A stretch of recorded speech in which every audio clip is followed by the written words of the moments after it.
Hey everybody, I'm Rambo and welcome to the Echoes of New Eden podcast. Got another episode here for you today. I'll go over a couple things in game. We discuss multiboxing and the roundtable chat, and then we'll get into the interview I had with Alan and ER Doc. And we got an update from Alan and why he left EA.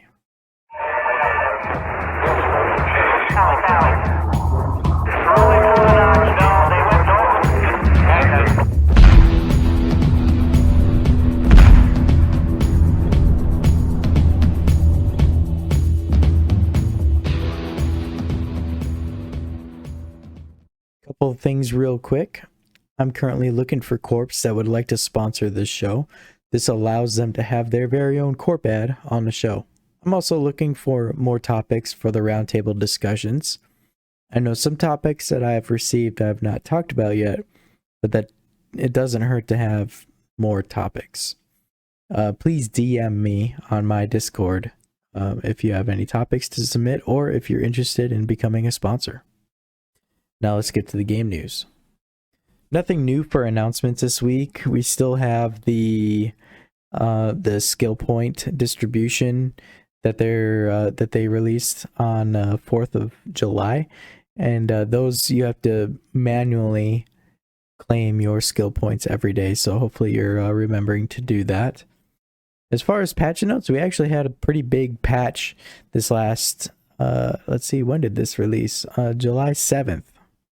So they had a bunch of nanocore optimizations. I'm not going to get through all of those. Now they had some game optimizations as well. They updated the prices according to current market transaction records. They adjusted the effective duration of future orders of Plex from 7 days to 1 day. Rich ores can now be jettisoned. Scout and Inquisitor anomalies can now be erased after all containers have been picked up instead of after all enemies have been defeated. Activating autopilot will no longer interrupt undocking. Purchase options of alpha and guest accounts are no longer restricted to ITCs. Wow, that's a big one. Concord has launched a skill point reward to improve pilot skill levels and help them use new modules and ships. I think that's our current skill claim system that we're doing. Now players can link a security email to their account in the account center for improved security. Optimize the rendering efficiency of Nyla space. We have removed the 500,000 point requirement for the skill point reset.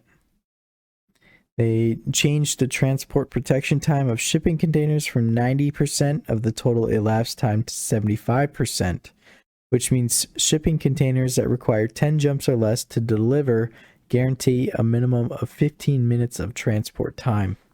You can still activate low slot service modules even when the Citadel has been damaged down to its hull.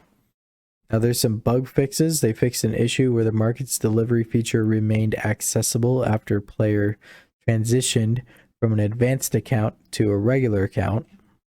They fixed an issue where encounter missions would sometimes be in Nyla space. That's interesting. Fixed an issue where in some rare circumstances players were able to use cloaking devices while being locked by sentry guns. Fixed an issue where the game wouldn't notify the player when autopilot was paused in certain circumstances. Fixed an issue where tapping the combat alarm on the nanocore page would lead to the UI disappearing. They also fixed a bug where moving items from the delivery hangar would also move unredeemed items. And that appears to be it for the patch notes. Let's go on to player support news. Doesn't look like there's anything new in player support news or media. So that's about it for Eve Echo's official news. Now I do know the Hunger Games is going right now. Space Karen had activated that on Sunday, this previous last Sunday, with a trailer and everything. You can go over to the mobile gaming gulag. That's where all the meme submissions are. There's about 10 billion ISK in prizes for the winners, and the judges for this Hunger Memes is the winners from last Hunger memes. So Damon Zell, New Rays, and a few others. They're going to be judging the Hunger memes. So that's it. We'll get to the roundtable segment and then the interview.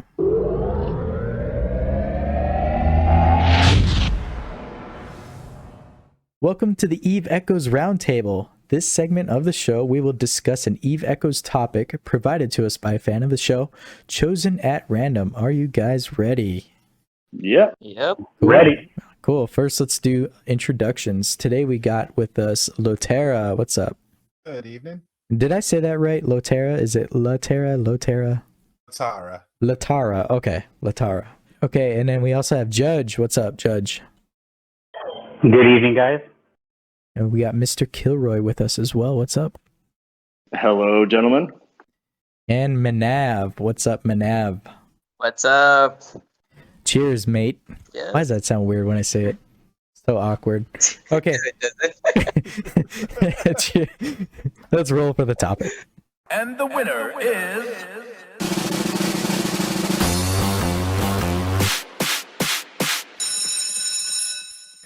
Okay, so the topic is, what are your thoughts on multiboxing? What are the pros and cons? Latera. Definitely say I feel like multiboxing feels like it gives a massive advantage to grinders and indie. I think it gets a lot more complicated when you start trying to run multiple accounts in combat. Personally, I don't multibox. I know we've got in Void, I think it's at least 2 pilots with 30 accounts. And it's just insane. Wow. I think one of them is literally the entire corpse indie. Yeah, that'll do it. I think MC have it, or MC until recently, obviously, had a guy, I think his name's Vesper. I don't know how he does it, but I think he runs about 5 accounts and he melts everything he comes across. I don't know how he does it. So he does I think all in all, PvP then. Yeah, he used to harass us down in Innsmother, and we'd kill him 3 times a day, and he'd just come back and kill some more stuff. Like, absolutely insane. I just can't imagine what sort of concentration it takes to do that. Like, hard enough running a fleet sometimes, let alone trying to run multiple accounts. But I feel indie it gives a massive advantage to like indie players who multi-box. Just sheer amount of mining they can do, sheer amount of PI they can collect. I think it's hard for non-multi-boxers to compete at that point with indie, at least. Right, and yeah, I'll agree with that. My thoughts on multiboxing, I mean, I like them. Now, I multi-box to an extent. I have 10 characters, but really I only use like 3. And the rest are kind of just stagnant, and I don't really upkeep them. So the pros, yes, the industry, the planetary that they can provide. You get their tech level high enough and get them into retrievers, then all of a sudden they're mining like exponential amount of ore for you, and that just leads into more ISK in your pocket when you do buyback or whatever. So yeah, that's just a huge pro, is being in the industry side of things and using multiple accounts to reprocess or build ships or research BPs and all that stuff. So not only are they useful in game in some sort, right, but you can also use them as with their skills as to what they can do. But as far as cons go, one reason why I don't play on my additional 6 accounts is because I don't want to upkeep them with Omega. I'm not that hardcore of a player to be able to support Omega. You know, I can't mine 300 million a day to purchase Plex and just support the Omega for each character. I know people that do that currently. I know people that have done that in the past and have gotten burnt out. So I see that as a con, is just doing the upkeep on it. Now, sure, there's probably people out there that just swipe their card and they pay for the Omegas. Sure, I think it's only like $5 US for basic alpha or basic Omega. And there's people that do that too. And then, if they if that's what they get out of the game and have fun with it, then all more power to them. But I could see that as being a con, definitely. For sure, man. All right. So my 2 cents on this. There's also one big misconception of people. Multiboxing is literally when you have separate characters. This does not include your ABC 1, 2, 3 character select screen window, because that you can only run one of those characters at a time, which a lot of people get confused with. But if you figure it out, through a lot of my trial and error, I realized with one character select screen, you can make your own personal mini corporation. And what I mean by that is that you have your number 1 account as your main PvP, PvE. Your number 2 is either your production or reprocessing. And then the number 3 is whatever you didn't choose for number 2, because that's how I have my characters set up. And then as I progressed and started earning ISK, I said, okay, well, I have enough money that I paid for basic Omega on one character on a new alt. Then with the earnings, I paid for Duo Omega, sending it ISK and buying Plex. And then slowly but surely, then those two started earning money, and I just keep building and building and building. So with that, I'm able to, I originally started with only indie. I was a mining machine, just, mining away, 3-4 hours at a time. And then eventually I said, you know what, this is not active enough for me. Then I started focusing on PvE.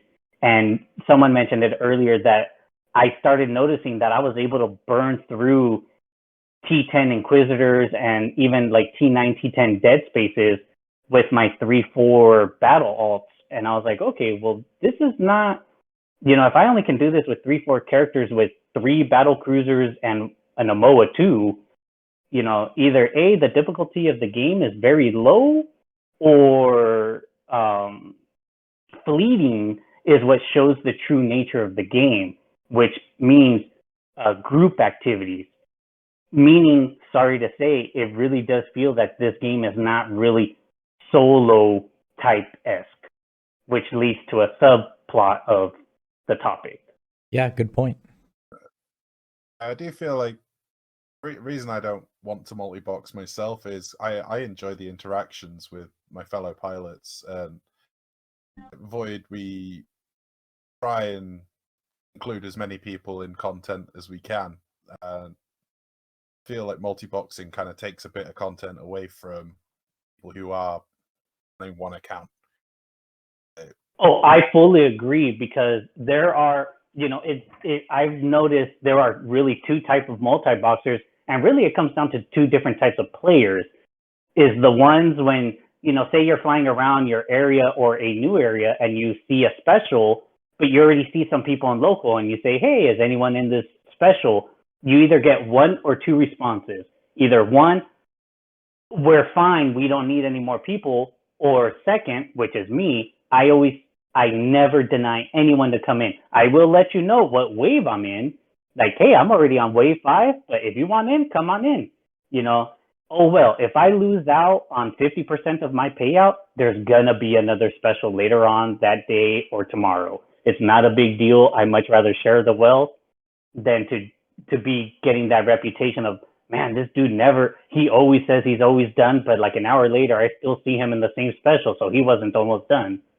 There's definitely, I think, certain corps or certain people, it's literally a case of, I know our attitude is, new pilot might be in his Algos trainer, Vexa trainer, whatever. You bring him in on a couple of specials and he can afford his next ship. And I kind of feel like if multi-boxers are kind of driving, not people away, but like, no, we're all good, all got it all sorted, that can almost lead to new players not carrying on with the game. Right, give them opportunity. Yeah, for sure. Yep. I mean, it can be a lot of pros and involved in multi-boxing as well. As an FC, if you know somebody who multi-box and good at it, it can provide a lot of eyes to you. It can do a lot of stuff for fleeting as well. But there's always a con where there's a solo gate camper who has 3 alts watching his backside on the front gate, and an exit gate, and he knows when a fleet comes, and he knows when a solo guy comes, and he munch on those solo guys. That can be a little con, and that can demotivate the new players who can you know who can do stuff in nullsec. But it's hard to go against mercurial pilots who do this stuff with their accounts. Yeah, I know Void had a pilot who did something very similar. He set up basically his succubus in one system in a safe, and had his alt a couple of systems down watching a pipeline, and he used to do billions in damage. Yep. Absolutely insane. So, I think everything you guys have said is completely accurate. I mean, it's to me the thing I caution anybody who maybe is like not necessarily fresh to Eve, but is playing it right now, that is going above like 4 alts and trying to run them simultaneously. Like, just be careful, because a few of my homies that ran 10 plus alts simultaneously burned themselves out really, really hard, and they as of yet have not come back to the game. I think they will, and I think they'll come back with fewer alts, but I purposefully limited myself to a moderate amount below 4 accounts, just because for me that keeps my sanity. It allows me to run some indie stuff and make ships. Previously, for people like Manav, when he was still with us, now he's my enemy. But, back in the day, I was one of the guys that, made ships for everybody. And, it's not too much for me to manage. I still occasionally come close to burning out, and that number isn't too high for me. So I still can run around and, scout for fleets with multiple accounts. I don't enjoy doing it, as Manav knows, but I can still do it for a few accounts. That's really handy for multiboxing. I will make sure anybody that, doesn't know the advantages of just having, 2 accounts in addition to your main account running like a battleship, that having 2 other accounts that are running interceptors is really, really handy to an FC that you trust, and him just knowing that you have, a couple eyes in different spaces. That's really clutch. So multiboxing to me is a good thing, but you don't necessarily have to do it. I have, at least 10 friends that are as active as you can be in Echoes, and they only run 1 account, and they're doing fine. They aren't the richest people in Eve Echoes, but they're very happy. So, it is what it is. It's a good thing if you really want to pursue it, and it's fine if you don't want to pursue it. Yeah, you make a good point. I know several people in my corp currently. There one character, he's got 11 alts. Another character, 19 alts, and all of them have jobs, and they all support themselves with Omega and whatnot. I'm like, that's just an insane amount of alts. But we had talked about the industry aspect of it. We talked about mining barge fleets, a PVE, a NOMS, but the PvP aspect of it could be rather difficult. And Manav, you touched on it. You'd have to be really skilled to PvP with, six windows open, right? And having to lock and activate weapons and modules and all that. I knew somebody in GHA, I'm not sure if she plays anymore, but she used to run gate camps by herself, and on top of that have scouts watching the gates around her. So she knew, when people were coming in and when she needed to be on her A game.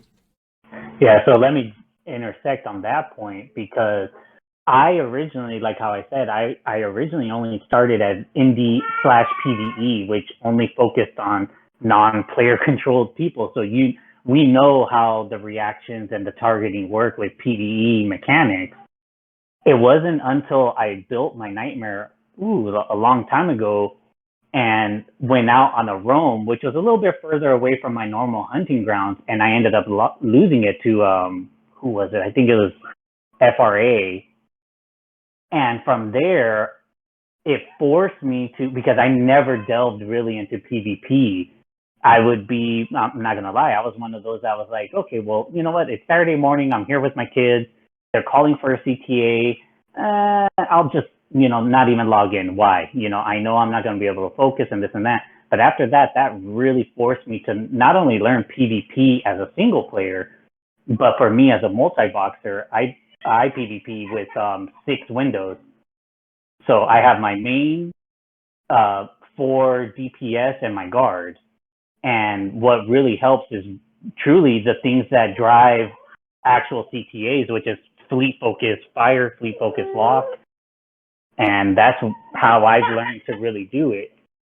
Yeah, the fleet commands are probably the best thing a multi-boxer can utilize. It takes a little, I think Mascarin, who's one of our big multi-boxers, he'll do anything as long as he can find a way to reduce the clicks, because he's running 2 9-man retriever fleets plus a 6-man batting fleet at the same time.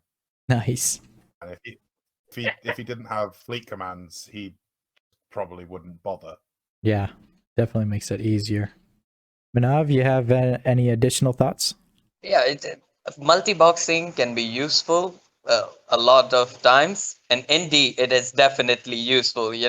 If we don't have 20 guys with their alls running around with PI and retrievers, we're not gonna get ships with cheap discounts and cheap prices.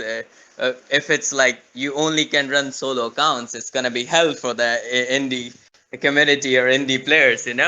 But for PvP, it for me, for my opinion, it's a con. You can use that, but instead of solo doing your own thing, blocking a pipeline, you can have fun with fleets and roams with your solo account. And do those stuff. You can be a scout, you can be main DPS, and have fun in the roams instead of doing your own thing and blocking a pipeline, which can make hell for the solo players who just got their new Tempest ship, or who just got their unfitted ship, and they're just trying to haul it Right. to the nullsec base. Also, I got a last point. Really, multi-boxing is really for weirdos like me, that when we jump into certain things, I really think it takes a very particular mindset to say, you know what, I'm going to really focus on either, regardless if you're somehow earning enough to pay for the Plex for your characters, or if you're swiping your credit card, that takes a lot of dedication and a very specific mindset to say, I'm going to do this for a mobile game, when EVE Online has been around a lot longer than EVE Mobile or EVE Echoes.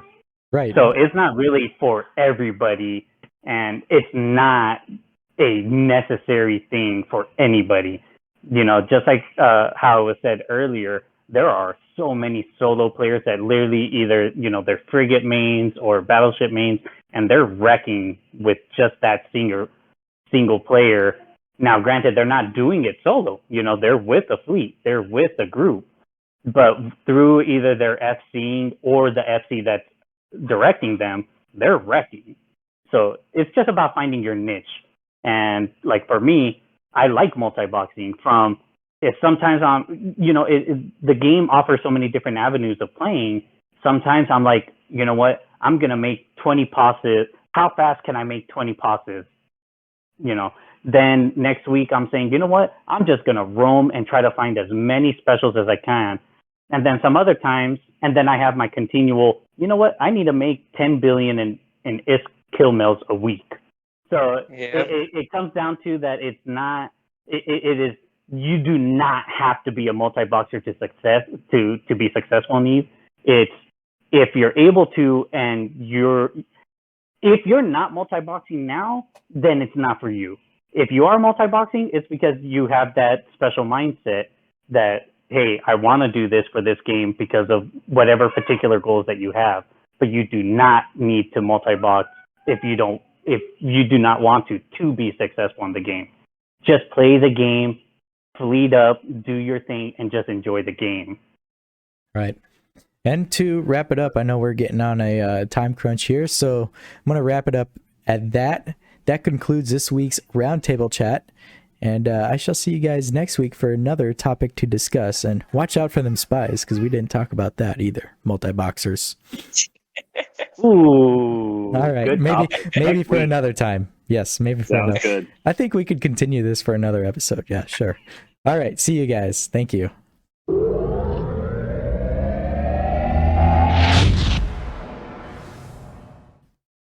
All right, guys, welcome to Echoes of New Eden. Once again, we have Alan with us. What's up, Alan? Not much. Thank you for having me.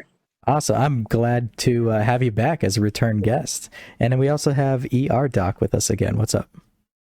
Hey, doing great. All right, so yeah, a little history about you two is you both used to be in the same alliance. And so, Alan, I don't think you really knew too much about ER Doc, but ER Doc, you've met Alan before along the lines, and you kind of know what Alan did. But so Alan, welcome back. I know it's been since let me look at the date. It was February 8th was the last time that we had spoke, and we had talked about mining and, you know, your love and passion for industry in the game.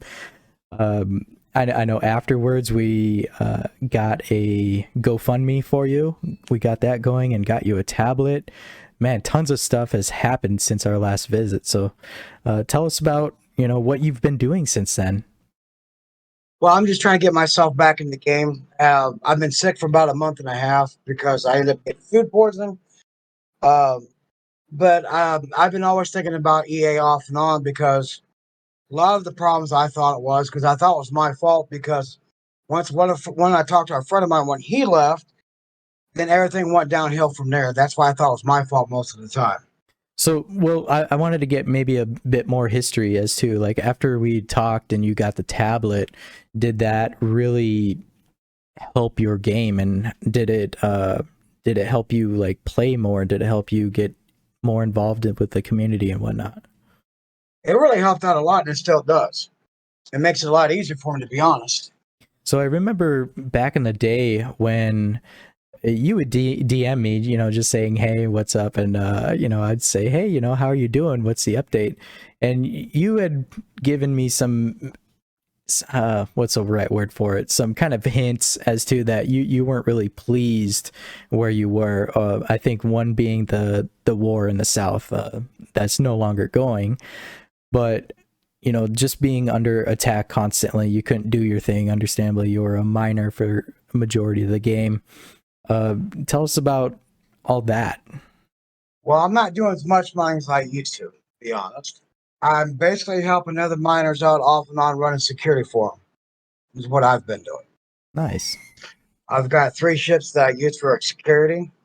I use Venture Guardian 1 and 2 for that, and I use the Punisher on top of that.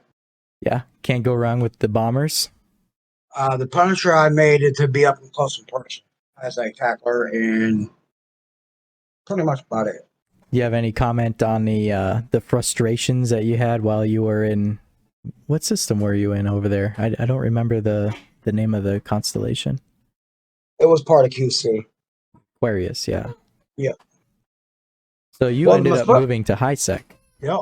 The reason, well, for me, with QC, it seems like every time I turn around, they always got an interceptor, I think it was, that keeps breaking defenses and stuff and made it really difficult to mine because really anybody in QC couldn't lock it up because it was too quick. Right, yeah, and the interceptors are immune to warp bubbles, yeah, interdictor bubbles, so that made it hard to catch. Yep. I can step in and then tell you, I remember exactly the time that you're talking about because that was probably right before I ended up paying off No to leave us alone because they were coming in on a daily basis with interceptor roams. And you're right, there really wasn't much. At first, they tried to get like a gang of interceptors together and go and hit them, and that didn't work. We ended up actually, this was back a bit, setting up an oracle yeah, basically as a sniper throwing 3 tier 3 targeting rigs on it, and we'd sit right outside of the 3F gate, which was the gate to high sec. And when they would go through there, if they paused for even a second, you could alpha those interceptors with an oracle. And so we were popping quite a few of them for a while, but then all that ended up changing was they wouldn't hang around the gate.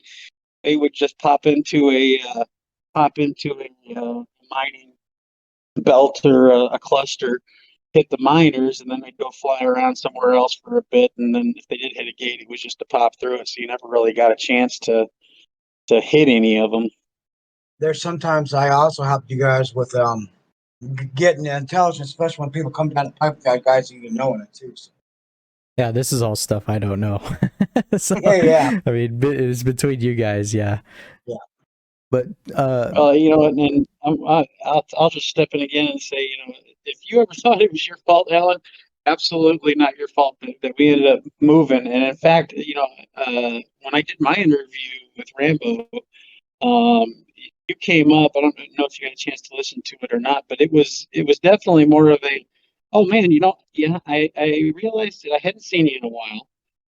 But I didn't really even realize that you were had gone. I mean, we had a lot of people that were trying to move from Aquarius up to Branch, and so there were a lot of people that decided not to go. And then there were also a lot of people who were still, I guess, moving things up in that direction and hadn't quite made it all the way. And so there's a lot of folks kind of that we lost contact with over a short period of time there. And sadly, you were one of them. But if you ever felt like that was your fault, I guarantee you it was not. This was such a huge kind of multifactorial issue that ended up bringing us up that direction. And it was, again, it was something that literally every corporation in EA had input in, and we ran so many different polls and votes and things like that before we finally decided to go up there. And it was definitely, if you want to blame anybody for us moving, you can blame me, because I'm the one who initiated most of those votes and things. And again, just trying to get people where they wanted to be. So I was actually under the impression that Alan had fled to HiSec because of the war that was going on in the South and just the amount of Reds. And it may have been no, from what I know. I thought it was just due to the war, but it could have been the Reds were no, please stop Alliance, constantly harassing the area. And then Alan, yeah, you left nullsec to live in HiSec, and you were there for a while up until you left. Now, you did mention that you had a friend or someone leave, and you thought that you were blamed for it, or you're taking fault for it. Tell us about that. When my friend left, then all of a sudden you had four people, 3 other leave behind them, and plus you had two different corporations left. That's why I thought it was my fault, because that happened for almost 3 to 4 weeks straight. That's why I thought it was my fault. Which corps were the ones that left? I start with a T for one. I just talking about months. Yeah, it's been a while ago. Yeah, one of them that left, EA went to a Pantheon that I do know for a fact. I can't remember. I was gonna say, right before we were planning the move, there were a few that left. RLS and me, which were 2 of the German corporations, both left, and Nee went to go join. They joined up with Honey Badgers, and then RLS left to go join with GenFed, and then Blacker, which was also decided not to make the move. There were 3 corps that kind of all left at the same time. They decided to stay, and as far as I know, they're still there, hanging around RF and LS and all of that, along with HAA Alliance and Test 22 and all of them. I think it was TSC. I can't remember. It's been for a while. Yeah. Huh. It was I don't remember a corp named TFC though. Well, what happened was in the general in the alliance chat, they was actually arguing, complaining, and everything else back in that time, and the next minute, a week later, they left. Yeah, I can definitely believe that because that was, like I said, that was definitely a very low point as far as EA Alliance went, just because there was so much. We were getting raided and hit literally every single day, and every single day we'd call home defense, and seemed like there weren't too many people showing up to try to defend the territory, and that was honestly, that was the time that prompted the decision to consider a move, was because morale was so low from everybody, dealing with the just constant harassment, and nobody could get any mining done, nobody could get any indie done, and there wasn't enough of a military presence really at that point to respond in any way. To be honest, go ahead. Okay. I thought I'm still trying to gather, like, as to Alan, how did you think that this is your fault? You didn't really have any leadership roles in the alliance, though. Because everybody that I was friends with, pretty much, like I said, like when my first friend left, everybody started falling. When he left, everything just went domino effect. Because the ones I talked to these guys, as soon as I talked to them, they were gone, and it just down spiral from there. To be honest, I thought I said something wrong or something. That's the way it went down. So whomever it was, they were obviously very influential, or just a person that people follow, and naturally that's going to happen. That's why I thought it was my fault. But continue on. Definitely I think not the case. Yeah, definitely not the case. This was such a, like I said, there were so many different reasons for the move, and like I said, it was one of those situations where I think we probably did lose quite a few pilots just to you make a move that's 50 jumps from where you are right now, and that's a significant burden on anybody to make and try to move assets that far, move ships that far. Having done it now twice myself, it wasn't something that we were ever going to sit down and say, hey, everybody, we're just going to up and move. It was like, are you sure that you want to move? Because this is a significant decision, and it comes with a big burden to try to get all your assets out. And then not only that, but you're flying across a lot of territory once you get across the high sec portion, through low sec and null sec, where there's maybe unfriendlies, and at that point we didn't really know the territory very well up in the north. So it's definitely one of those things you gotta make sure people are on board with. And again, it was definitely not anybody in terms of people, dropping like flies. I will say that, the kind of turmoil that happens when a coalition is falling apart or reorganizing, which was what was going on at the time with QC. That's already going to cause some conflict, and it's going to make folks try to decide where their future lies. And then on top of that, you're talking about an alliance that had been at one point, probably close to 2,000 pilots strong. That's now down to like 400. And then a good portion of that then leaving to stay or go to some other alliance. That's a significant portion of the folks that you're used to seeing in an alliance chat and things like that are now gone. And people start to question, am I going to stay here, or am I going to just use this opportunity to maybe move forward with a different alliance or a different corporation while everybody else is kind of making a fresh start. So it doesn't really surprise me that we had a lot of people dropping at that point. For me, I found I kind of left out because I didn't even know you guys moved for about a week and a half because nobody told me. Yeah, that's that I can see too, and part of that reason, I don't want to blame Matt or anything because he wasn't playing either at this point. So, but that IMLG as a corporation traditionally had not really had corp chat that was very active.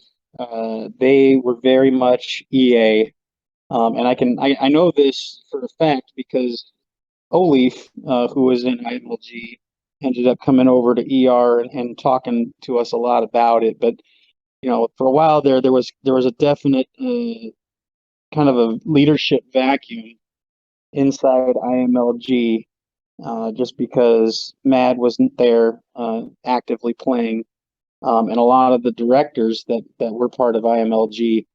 I mean, to put it this way, when we did the move, there were, I think, 154 players in IMLG, and I had brought an alternate into IMLG, and we tried to make an effort to pare down all of the inactive players.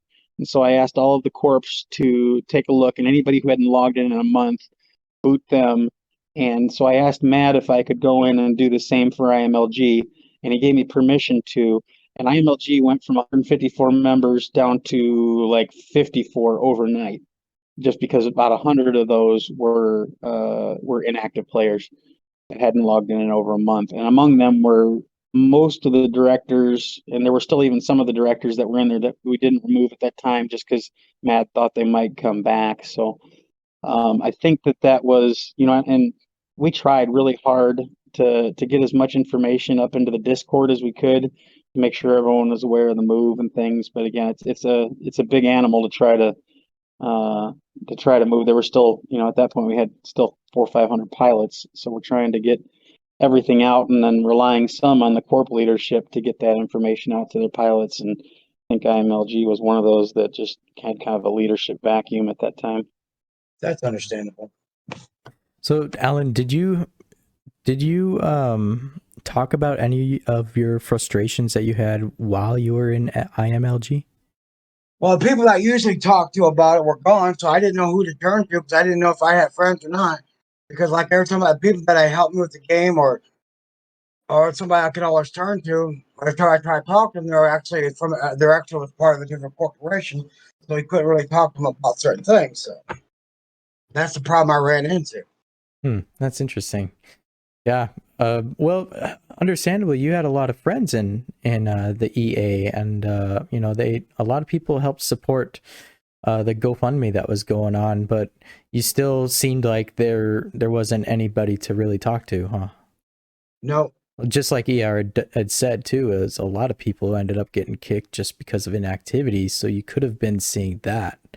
We did have a period of time, and I guess, yeah, I mean, people are hitting T10 now, but we had a period of time that was very rough for a lot of people. And I think by the time you messaged me and you told me that you were leaving IMLG, I think that was right about at that start of it, where people were like, just, they were bored, or certain things happen in the game that gets them burnt out and whatnot, and they decide to just quit and not say anything. And that, and that communication error on their end led you to believe that nobody wanted to talk to you, which definitely isn't the case. Well, and I'll tell you, Alan, depending on how many months have gone by since you've been in the Lions chat, there are a lot of folks out there who I know for a fact are your friends and would be love to see you again. Just because I got a lot of folks inside ER who really have a lot of love for you. I know Starshiner and Eric the Red and Olif and myself. I think I had heard mention that maybe you weren't as familiar with, and obviously you probably haven't heard my voice a ton, but you had a friend in me at least. I know I have a lot of characters in the game, but if there was ever any doc that you knew in the game that had all cap letters, that was me. I still remember giving you your first doctrine ship when we were starting to get that doctrine ramped up. Go ahead. I was just going to say, one of the things that I always appreciated about you was the fact that, again, so much positivity all the time. Every time in Alliance chat, as soon as you logged on, everyone would know you'd logged on because it was good morning, everybody. How's everybody doing? And when you logged off at night, it was good night, everybody. Hope you all have a good night. and that kind of positivity, especially during a very negative time, was very much appreciated by a lot of people. And I know you have a lot of friends out there still. Yeah, yeah. I still have that ship you gave me, by the way. Good, good. Glad it Well, has it gotten blown up and reinsured, or how did that happen? well, put this way, got 10 times better if you want to be honest. Okay, good. It's I got, love it when you fly dangerous. yep, I can hit people at least 20 meters. Nice. So it's a lot better than I had to redo it because the systems that I had on it since they updated the game, I couldn't use it. So I went from large to medium to make it work again. That's the way I did it. Gotcha.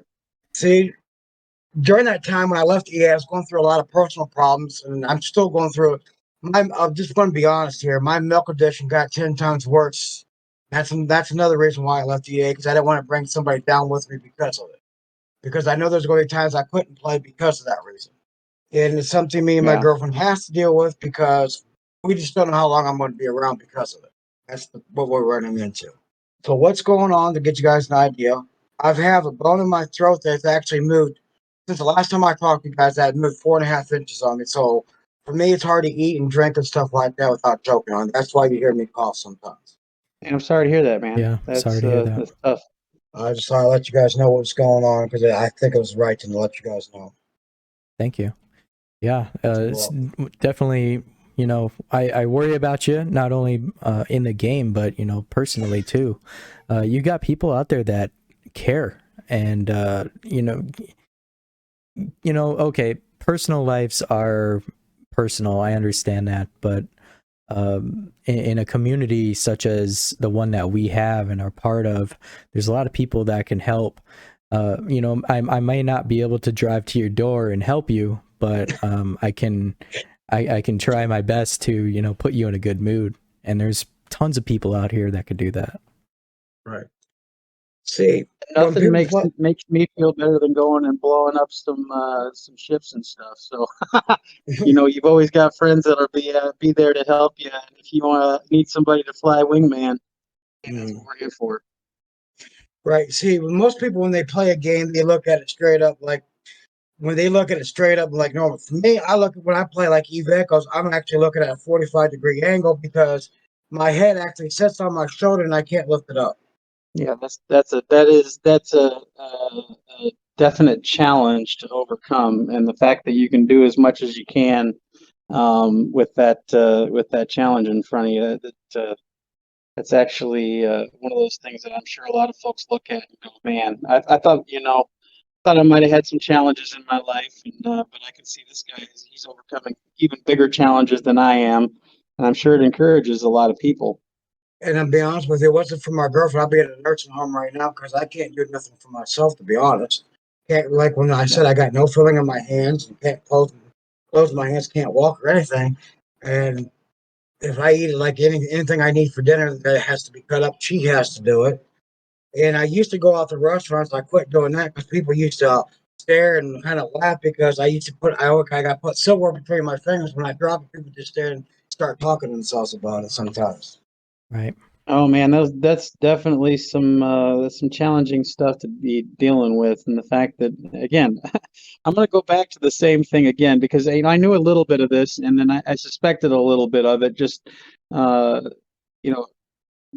ER doc of my name is not just a name. I am an emergency doctor in real life, and I deal with patients that deal with similar challenges on a regular basis, and I have seen many of them that deal with a lot of depression and deal with a lot of negative feelings, and that again was one of the things that always put a smile on my face because, for you to come on in our alliance and always be so positive all the time, literally all the time, that's very encouraging to folks because they go, hey man, yeah, this guy has some challenges in his life, but he still maintains such a positive attitude. He makes people around him feel better. You really were and are, continue to be one of the bright lights that we've got in this game. And seeing you continue on in the manner that you have is very encouraging to people. Yeah. Like my neurologist says, there's no surgery I can have done because, like he said, since my nerves and muscles are destroyed and cut in half, and so is my neck, there's nothing they can do, and it makes him frustrated because he wants to help me, but he can't because his hands are tied. Yeah. So, But he ordered me a new wheelchair, so I'm waiting on my insurance to pay for that so I can get it. so Alan, I was looking back at some of our conversations that we've had in DM, and I want to say it was about early April when you had reached me saying that you were going to leave EA. And at the time, I tried recruiting you, and selfishly trying to recruit you to my corp, and provide you a new home and all that, a different place. I think you just decided to go to high sec. Why did you just want to stay in high sec?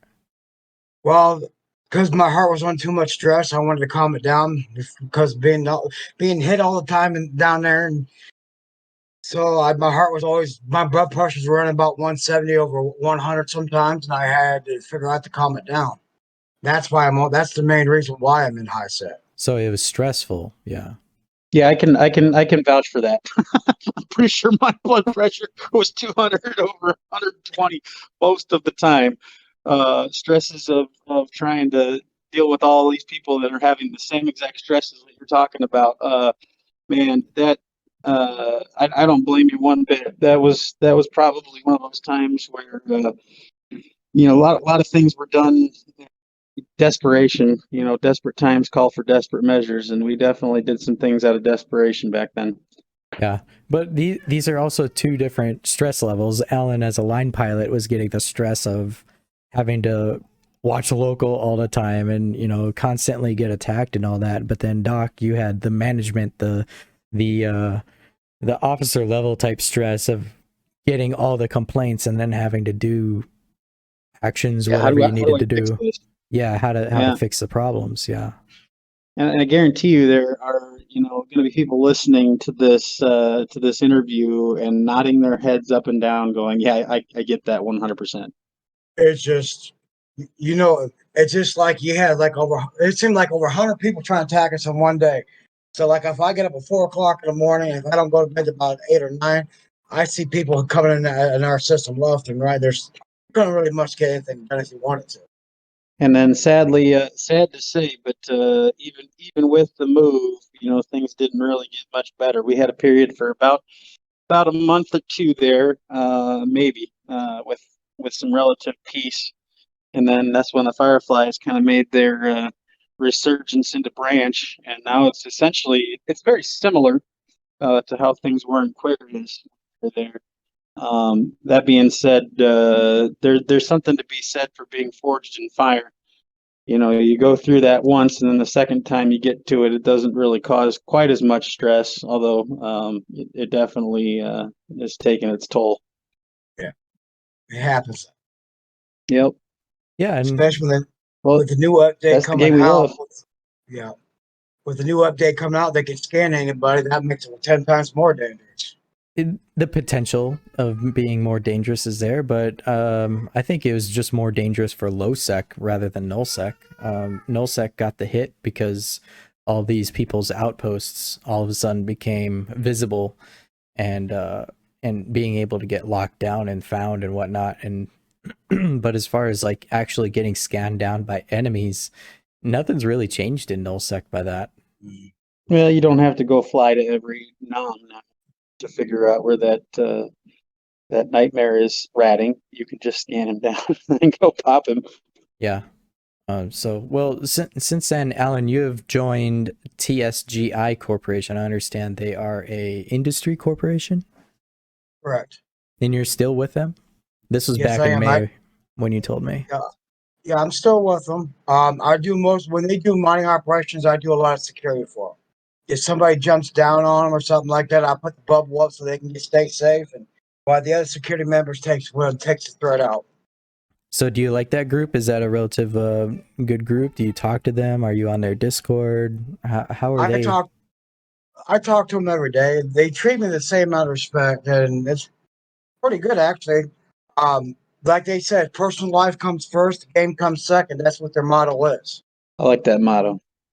Yeah, and that's one thing that we influence in my corp as well. Is I can't push people to attend CTAs or do anything not against their will, but I just can't like request too much because understandably personal life is a thing. This is a mobile game. You can't expect to be on 24/7. And there's times where just people can't do things, and so personal life is a priority in a lot of corps, not just mine or yours or Doc's. It's a lot of corps have that mentality. There's always a balance, too, because like as I sit here and actually we had a conversation in Corp Chat about floor pizza the other day and whether floor pizza is acceptable. These are the kind of quirky conversations we love to have. But they said, are there rules in our corp? And I was like, there's only 4. And I actually went back and looked, and at the rules that I wrote actually about a year ago, in September of 2020, rule number 1, have fun. This is a game and not a job. But then rule number 2, be active. The purpose of a corporation is to socialize and work toward team goals. And those two are often kind of at odds, having a real life and then also being active enough to get out there and, accomplish some of those goals that you may have for your corporation or your alliance or your coalition or your allies. And that's kind of, I think, what probably has prompted, us to have so many folks that decided that, there just wasn't anything for them in the game. These days it's all the hardcore folks. It seems like you get a few new folks here and there, but the game seems like most of the folks that are playing right now are the folks that got at least 1, maybe 2, maybe they're dumb like me and have 13 accounts. But it's tough to balance that home life and the game life and try to keep all those plates spinning at the same time. I have to give them credit because I haven't played in 3 weeks. Today's the first time I played in 3 weeks. Because, like I said, I got food poisoning. I couldn't really. I was in my hospital bed the whole time till now. So today was the first time back on after 3 weeks, and they understood, and they glad I was back. I'm glad you're back too, man. That sounds miserable. Yeah. I put food in your stomach and you throw it right back up. It's not pleasant, trust me. Well, that's good too that they didn't give you the boot. I know some corps, due to activity, they boot after like 40 days in activity and stuff like that. So at least they have enough care to at least allow that much, right? Well, the good thing is they also have members that are actually get a hold of you and see what's going on. And when you explain what's going on, they'll let the whole corporation know. So it's not like a surprise. They was texting me every day, so that would made it really nice too. So. Oh, okay. So yeah, nice. You're at that level with them, so that's good. Then you have a good Discord communication, your personal numbers possibly. So yeah. I'm glad to hear that, man. That's the kind of group that you want to have. And I'm just glad to be back in the game, In 30 days, I'll be T9, so. Yeah, I was gonna say, what's your tech level right now? Are you rocking a procurer? I know a lot of people are getting T10 now and getting into the Coveter 2s. Last time we talked, I think you were still in a venture even, and you were right around the corner to a retriever, and I was telling you about how much better they are. You can't snipe, ore like you could with a venture, but being able just to collect that much ore was worth it to me. So I still have my first retriever, and I'm still using it now that I had in QT. Actually, never lost it. Nice. But I'm gonna be hitting T9 in 30 days. Yeah, so you will get the procurer, and that's a beautiful ship too. Very nice. And a lot of my skills are 5 and 5, so especially a lot of command ships like frigates, cruisers, battleships like that are 5 right now. So nowadays 29 hours. 29 hours and 14 minutes from T10, man. Can't wait. Way to rub it in. I'm still like 60 days away from T10 because I didn't purchase any of the other 2 skill chips. I have 1 skill chip. I think that's was a big part of it. I get 70 minutes. Say that again, Alan. I got 2 chips. There you go. Plus my Omega. 4. Yeah. Well, Alan, do you? I understand this corp that you're in now doesn't have allegiance to an alliance, but is that No, something that they would want to do? they really don't want to be part of Alliance, and that's why they're not. Hmm. They've been asked by a lot of people, and they've turned them down. I wonder why. Do you know why? I didn't ask them. Yeah, interesting how a corporation can survive without any, unless they're selling to Jita all the time. I don't understand how they're making money. But you can do it. You can definitely do it. We did it in ER for a long time. Just if you got good indie, just build the ships, and then you could either supply to the insurance. Whenever there's an insurance requisition that pops up, you can just fly that ship over there, and you make good isk doing that. You don't just have to fly to Jita. I also know a few of these mercenary corps hire not aligned indie corps to support their SRP programs. So there's also that. It's under. I'm not saying that they're doing that, but there's probably corps out there that remain alliance lists just because of stuff like that.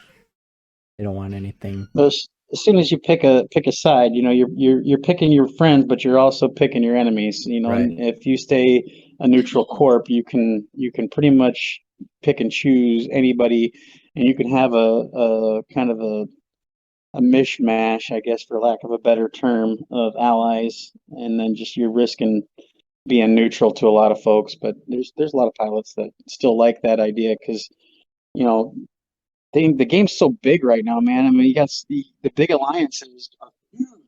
It's like you're blue with almost everybody except for that one group down there, and their big group. So it's kind of an interesting political situation to deal with as a neutral pilot. Yeah, so Alan, I understand the health risks of it, but do you ever see yourself going back to nullsec? I'm just trying to figure out what's going to be my next thing because I haven't decided yet. I don't know what to do at this point. I really don't. Because I get close to nullsec probably 3 or 4 times a week or something like that. Because I get to a point that I'm 0.1 from nullsec, so that's how low as I go. And that's still low sec, or do you go minus? Do you go into the minuses? Sometimes depends which mining group that some people ask me they need help with mining for security. I do that. Mostly I do all the security for my corporation. But there's people that don't belong to a corporation or alliance that are new to the game. They ask me, would you help me go mining down there? Well, me and a few other people go help them to do that so they can get used to the game and how dangerous it can be. I try to help people as much as I can with that if they're new to the game. So I remember back in the day too, and maybe the tablet helped you with this, but your PvP game, you say you're doing security now, and I remember you were having issues doing PvP back in the day. So how has that improved since the last time we talked? Well, the tablet got set up for you barely put your finger on that screen, that tablet's going to go off. That's how sensitive it is. It's more sensitive than a mouse, to be honest. That's how it's set up. Wow.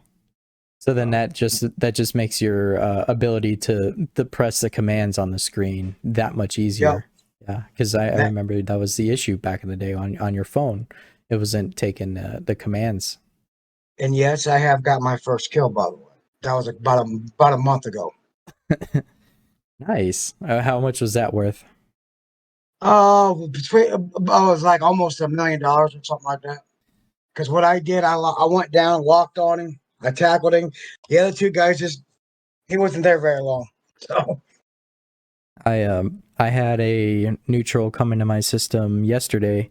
We were having a corp day and we had some people mining, and a neutral came in, and I was like, okay, well, I waited up until he engaged one of our miners, and I just happened to be in chat with the person who had the miner barge, and she said, hey, I'm getting attacked, and had to get the info out of her. But by the time we found where she had died, the guy was still there, and so I sent a ship after him, and I ended up getting a kill. He was in a Condor 2 interceptor worth 1.6 billion, and Wow. and that was just as a response to defend one of my miners. And she lost a ship that was 89 million, and I think he You're dropped. winning the ISK battle. Yeah, he dropped more in ISK that, and you know, and she got all the loot too. So we just gave her the loot. I'm like, I don't need it. But that was just something I didn't expect, right? I was like, oh, it's just another interceptor, but I didn't expect it to be 1.6 bill. Hey, you know what? You can spend all the ISK you want on a ship if you don't know how to fly it. Doesn't help. You know, it's a little bit sad about that. I was in a Thrasher fleet issue that's maybe at the most 35 million. Yeah. And that's my anti-scepter ship. That's what I use for those, specifically for interceptors. So, yeah, defense can be profitable, right, Alan? Well, like my skills, like for a frigate command, those are all 5s. And destroyers are 5, 5, and 0, and cruisers are all 5. So, and yes, I do have a ship for that actually. For let's see, yeah, for destroyer I do have one. It's called Logos, but that's what I can pronounce it. Yeah, Algos. Yeah, Yep, I've got one of those. But I took ER's advice a long time ago. He told me to skill up to what I think is going to work best for me, and that's what I did. That's why I did those 3 commands mostly. So since you've departed EA, you know, EA has gone and left the QC for sure. I don't remember if EA had their own entity or if they were kind of being strong-armed into joining Pantheon or Catch-22 or anything, but now EA live up in Branch and they're doing their own thing. So sounds like they're doing all right. Yeah. Yeah, you know, it's been, there's always challenges, and there's, you know, I guess it's kind of a tough thing because, you know, sometimes things last and sometimes things don't last, and you take a name like Eternal Armada and you're kind of planning on that lasting for a little while. Yeah. But ultimately, you know, there are a lot of really good folks inside EA, and the things that make an alliance last. It's not a name, it's not a leader. It's the people inside that make things run. And like I said, EA's got a lot of really good folks, and that's gonna be what it takes to keep any alliance strong. Is the folks willing to put forth the effort to keep things going. And you know, so we've survived a lot, and EA will continue to survive a lot. Yeah. And just think, and Alan, like, this is an ever-changing game. We have no idea what's going to happen in the next week, the month. I was just telling somebody about this. We have no idea what's going to happen, and for you to take blame for potentially somebody else's attrition at that, you know, I just feel bad that you felt that way and had to leave such a good community, and based off of this just being a game and being changing constantly as it is too.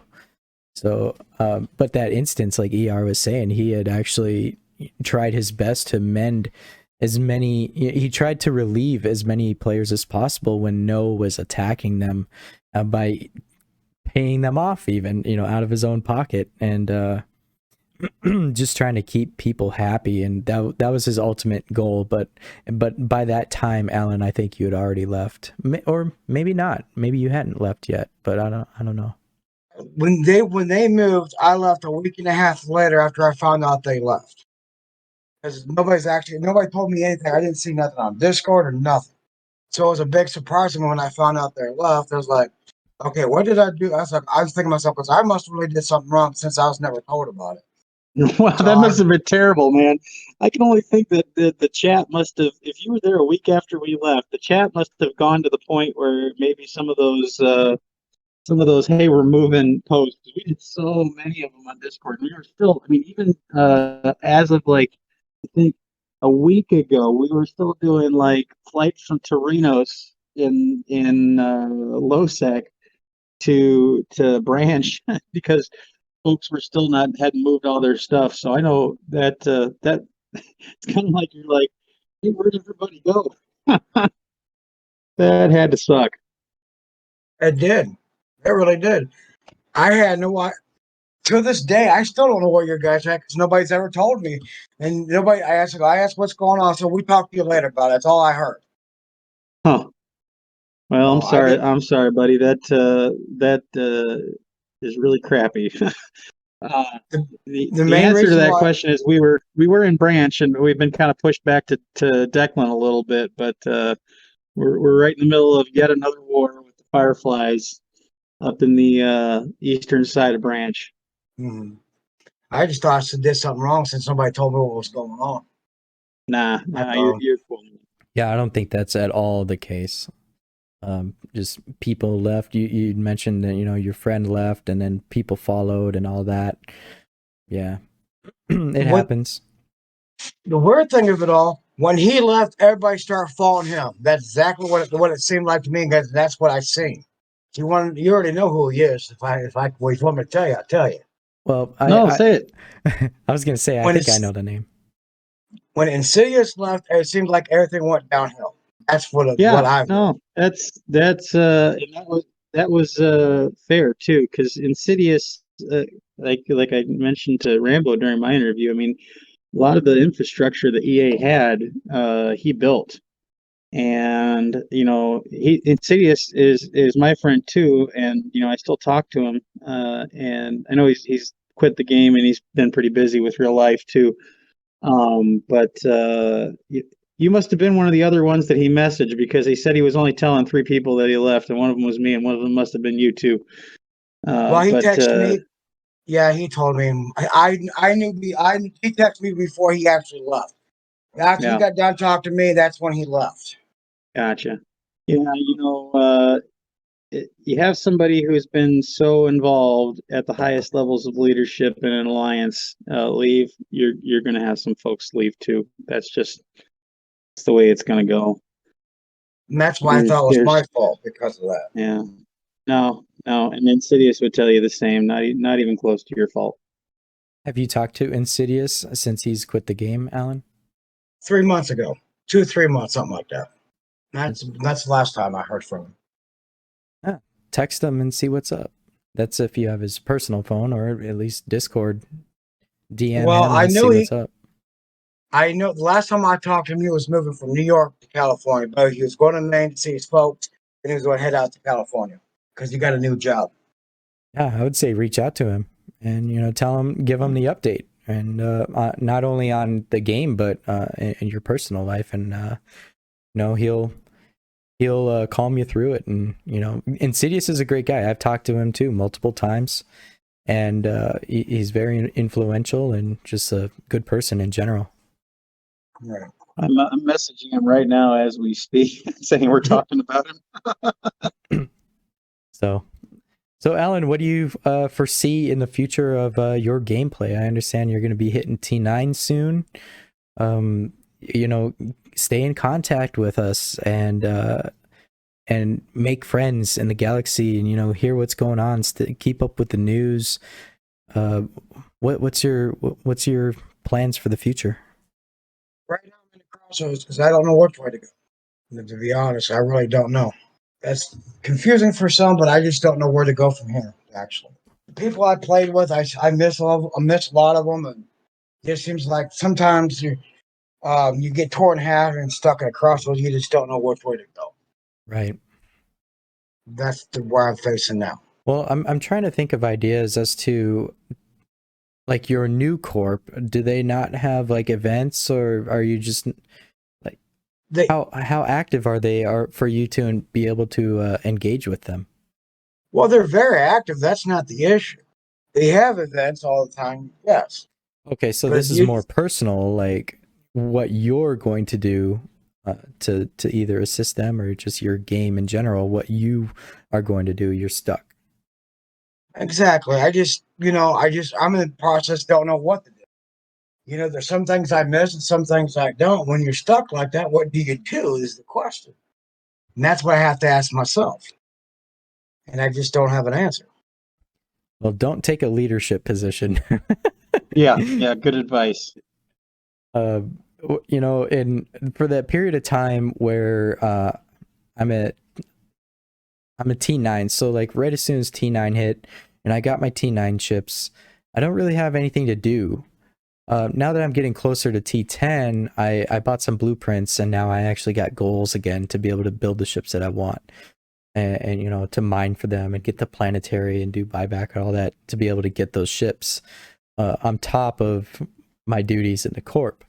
But yeah, you have to have some sort of goals, right? Buy a blueprint for a procurer and mine for it, or at least get enough ISK to buy one off the market.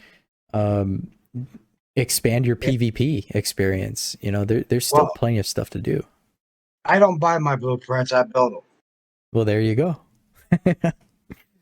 build your T9 blueprints and get those things going, so by the time you're there, by the time you hit T9, you're ready to go. See, for mining planets, I'm 5 and 5 in mining planets, all 5 of them. I got all of them on planets. Yeah, so I got everything I could get on planetary. So. But that's what I'm saying. It's like, but the point was, yeah, it's just to find a goal, find something to do. There's still plenty of stuff that you can do in the game. I mean, you just fly around, and understandably, okay, doing defense fleets I could see can get kind of boring, especially if you're in a boring area. But PvP roams, dang, they're not part of an alliance. I was gonna say they should do alliance type stuff too, but they're not part of an alliance, so they don't have that type of the enemies to hunt and whatnot. Right. The problem is, it's hard for me right now. It's kind of hard to play sometimes because of my medical disabilities. I'm not getting better. I'm getting worse, and I just don't let people know that, because I just don't. Sometimes when I find out, I let my girlfriend know, and we both take it hard. We're just trying to figure out what to do. Sometimes we just don't bring it up, and because we're just not sure how people's going to react to it. Right. And that's perfectly understandable. You don't have to tell anybody that this is just an internet community. You could keep your personal life personal, and and you know, you can retain that OPSEC to yourself, right? Well, I made a promise to myself when I had 7 strokes in one day, and it was because I didn't have no vitamin B12, because I went through my childhood, my teenage years, and half my adult life without it. But when I had those strokes, I want to be able to help somebody with a disability like I ended up getting, trying to make a better life for them and helping them, let them know they're not by themselves.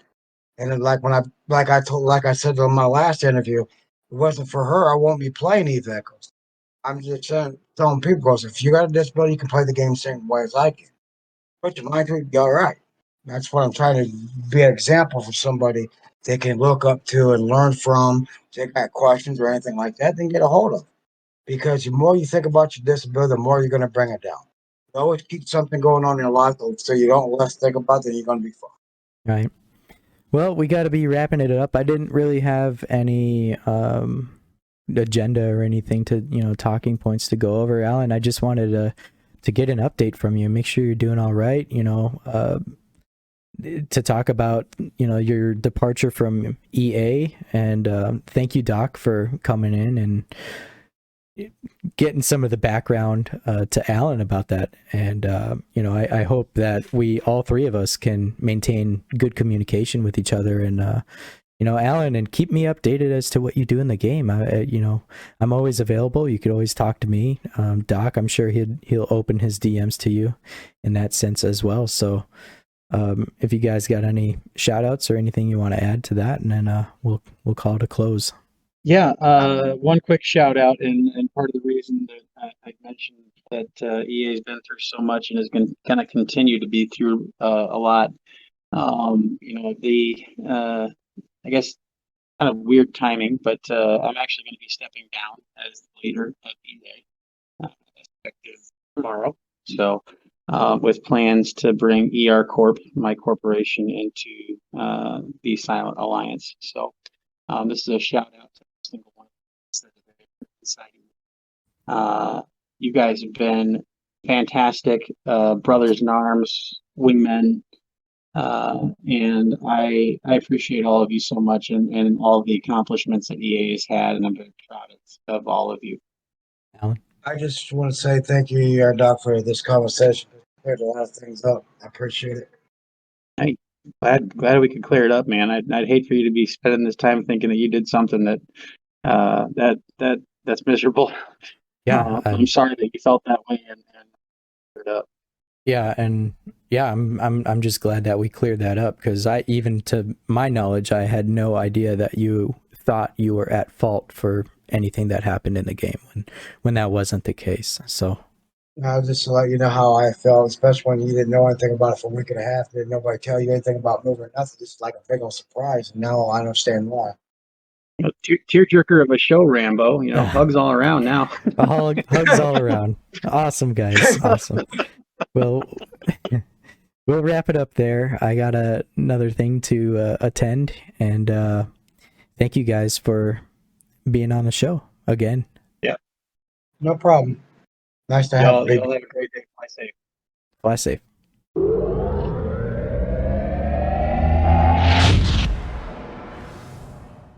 Well, that wraps it up for this week. If you like the show, please review it on Apple Podcasts or on my Discord. I want to know your feedback. For those that have reached out to me, I thank you. Also, please come join my Discord, where you can submit your very own corp ad. You can come by to show support and hang out. I also need more topics for the roundtable. You can tell me there, and I'll leave that link in the description. And if you want even more Eve Echoes news and a deeper dive into what's going on in the galaxy, go check out Damon Zell over on YouTube. His show Echoes from the Front, where he goes over game news, gets juicy alliance drama, talks about battles, much more. Well, thank you everybody for listening. Take care, fly safe, and I'll see you next week.